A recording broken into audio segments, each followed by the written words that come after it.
Welcome to Lawn Rush. So the Ferris z3X is already broke down.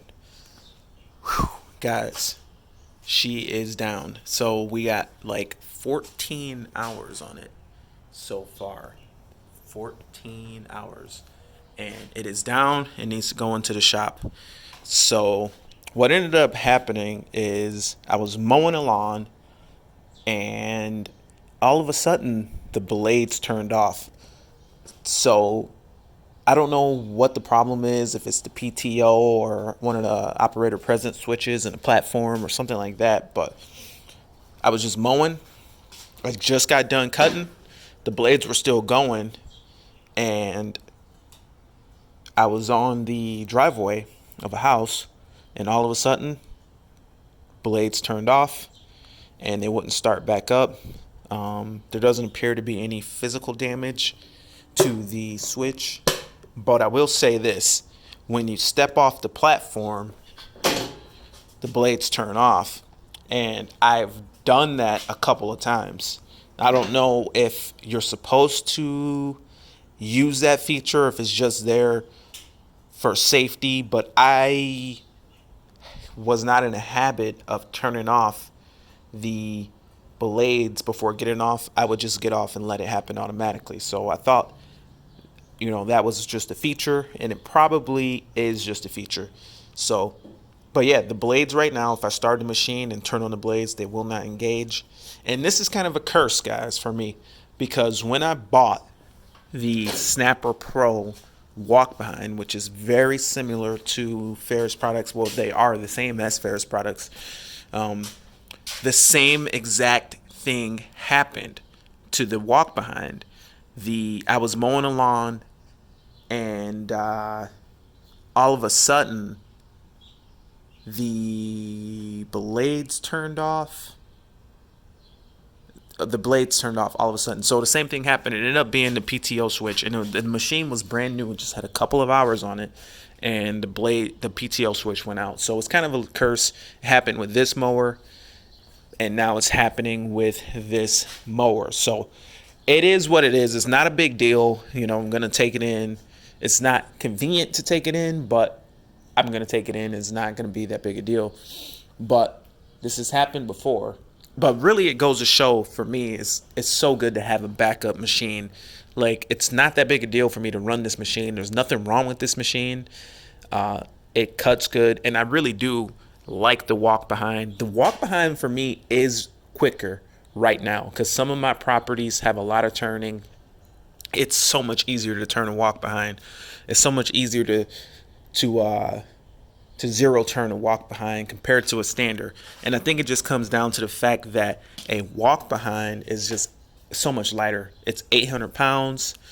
All your weight on your walk behind is on your rear wheels. So when you're turning, your front end is just so light. I think I could probably, it's chained up so I can't, but you can lift this front end with just your hands. Like when I change the blades on this walk behind, you can grab the front end of it and you can just pick it up with two hands. It probably weighs this front end probably has like 65 pounds or so of pressure down on the ground. So you got at least 800 pounds on your rear wheels here. Then you're on the sulky. You've got a couple hundred pounds on the sulky. This front end has a ton of weight on it. So there definitely ain't no lifting this front end. It's got a significant amount of weight on it. Turning the machine, doing zero turns, doing things like that, you got to be a lot more careful with this Ferris walk behind. And one of the things too is look how skinny the rear tires are. The rear tires are this skinny for this machine is over 1,100 pounds, whereas the walk behind that I have, the tires look to be a little bit wider, and the machine is 800 pounds. So the wet weather ability of this mower is just second to none. So even the standard, the smaller standard that you can get is close to this weight. It's a little bit more weight, but it's pretty close to this weight. That mower still is going to put more of its weight on its front casters. Now, you don't necessarily want a front end light mower, but you'd be surprised. I think that if this mower had the hydros that the Ferris had, it would be able to mow at some high speeds. Like the just 7 miles per hour on this machine seems like you can get the speed that you can get on that machine. So it doesn't seem like having a heavier front end is helping in this scenario as far as like getting speed. I always kind of thought heavier front end meant more speed, but this front end being so light, when you're hitting bumps, it's not losing too much. The deck's not bouncing or anything. I like wide tires. I wish that it looks like they could even get another inch here, because this deck could definitely take another inch of tire. But this machine's just for wet usability. The walk behind controls are superior in my opinion than standard controls. Just being able to push your cruise bar forward and squeeze in a grip, you're in way more control this way. You can do turns quicker. I mean, you one of the motions is already done for you. Your forward motion's already engaged for you, and then to go full reverse, all you're doing is squeezing your hand. So you're actually somehow, some way, you're doing less because you're already going forward, and then you can just go into a zero turn really easily, and you're not tearing up lawns. Whereas with the standard, you got to be real careful about going into zero turns and things like that. Now, it does seem like the standard does have its advantage in the open areas, and it also has an advantage in operator comfort. At the end of the day, after running a standard all day, I feel better. At the end of the day, I feel better. I feel less exhausted. Now, at the end of the day, running this, my hands hurt a little bit. You know, you end up putting pressure on your hands when you're grabbing those grips, and it does, it's not good for your hands to put that kind of pressure around this area, around the palm. It's not good. It's almost like it causes a little bit of carpal tunnel. So that's an issue. Most people who've ever worked for me run these machines for hours on end, they complain about carpal tunnel, but that should be alleviated with this machine, because just inadvertently you end up putting pressure on your hands. Is not good. I can feel my hands are sore. It's not a big deal for me. I think just taking care of your health too is a big factor, but I do feel it. I feel a little something, but I don't feel like it's killing me or degenerating my ability to